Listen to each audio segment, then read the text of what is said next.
So let's try this one more time, guys, shall we? Hey, we ain't ducking and dodging nobody. It's time for fact or fiction. That's better. Yeah. Thank you, Floyd. Let's move to number 3, Big James. All right, here we go with number 3. Izzy Madrimov will shock the world on August 3rd and hand pound-for-pound king Terrence Bud Crawford his first professional loss, flooring him several times in the process. Fact or fiction? Vito. Who's answering me? Yes, sir. Fiction. I'll say fiction. Yeah. I'll say fiction, but it's a great fight. I'm excited. Obviously, this is Terrence's first time at 54, but I'm gonna have to go with fiction on that. I don't really, haven't watched much of Madrimov, but knowing Terrence and knowing the level that he's on, I would put him up against anybody, at that level. Very good. Now, Ronnie, we're going to save your answer and your fact or fiction response later on in the show. We want to give Vito one more, and it's number 2. We're jumping around here. Big James, number 2, sir. Here we go. Number 2. Santos Saul Alvarez Barragan will end his KO drought and stop a very tough and competitive Jaime Munguia in the mid to late rounds. Fact or fiction? I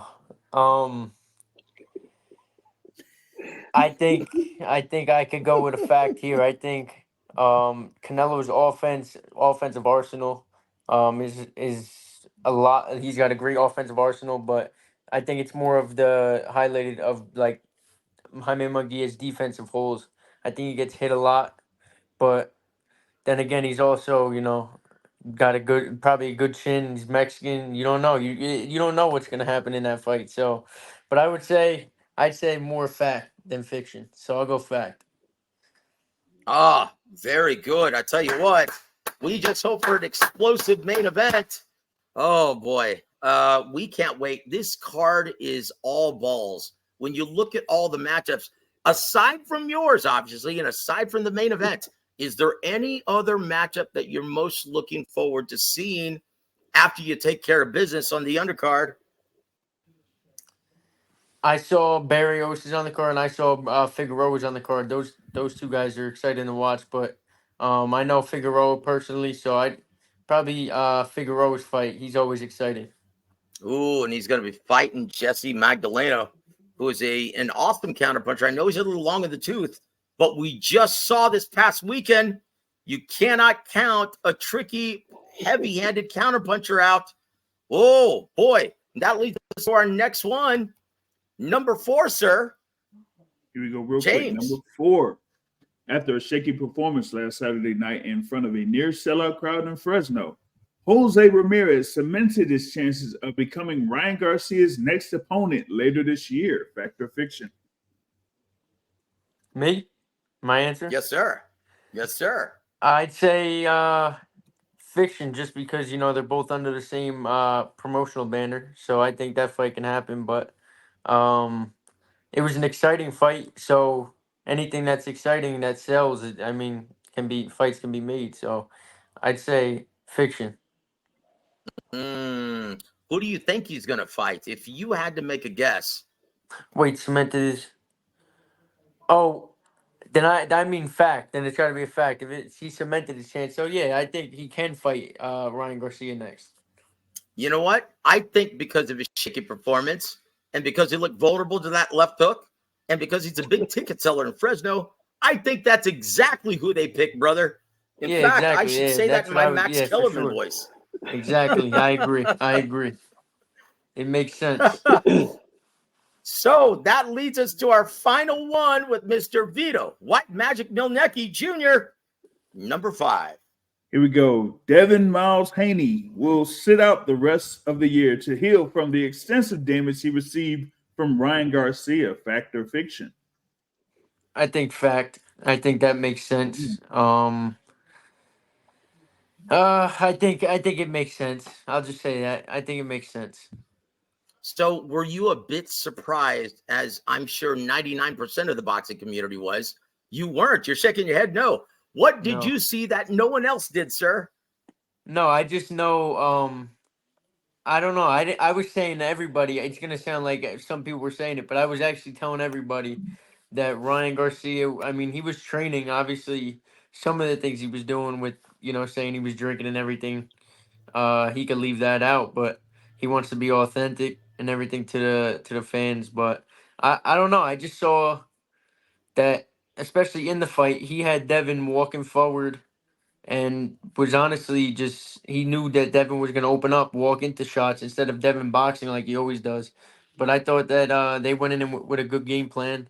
But I thought before the fight, I even thought that he was going to win. I don't know. I just had a feeling, just weird feeling. Well, I tell you what, that proved to be prophetic. Maybe you're related to my mother because she has these feelings all the time, but they always come to fruition. Holy, is that why they call you White Magic, brother? I tell you what, James, do you have anything more for the young phenom, sir?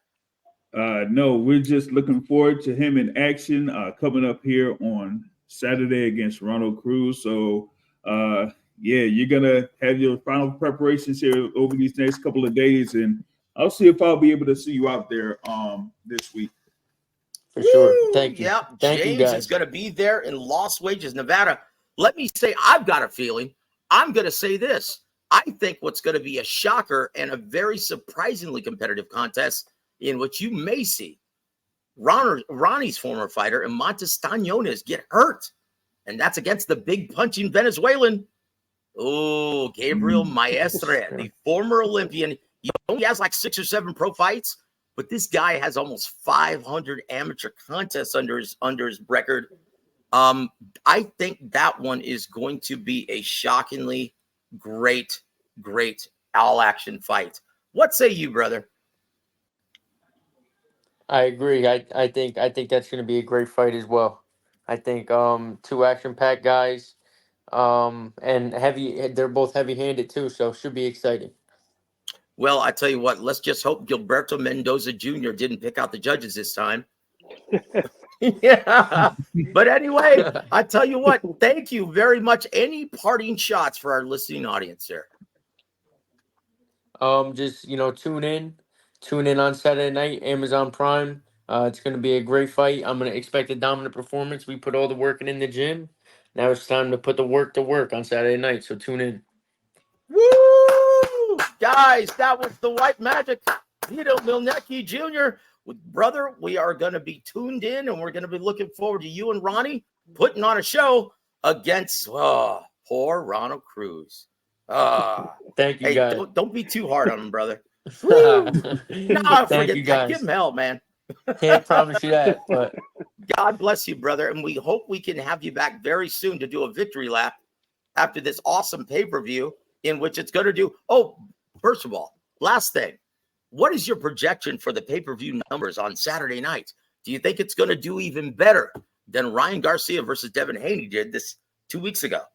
I don't know. I think like we talked about, it's an exciting main event, an exciting card.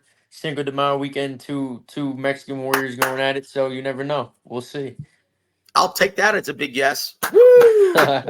Thank you, Vito. God bless you, brother. Say hello and say thank you to your father as well. You guys are doing a great job, and we can't wait to see you work on Saturday night. Guys, tune into the undercard on the Amazon Prime before the pay-per-view portion starts.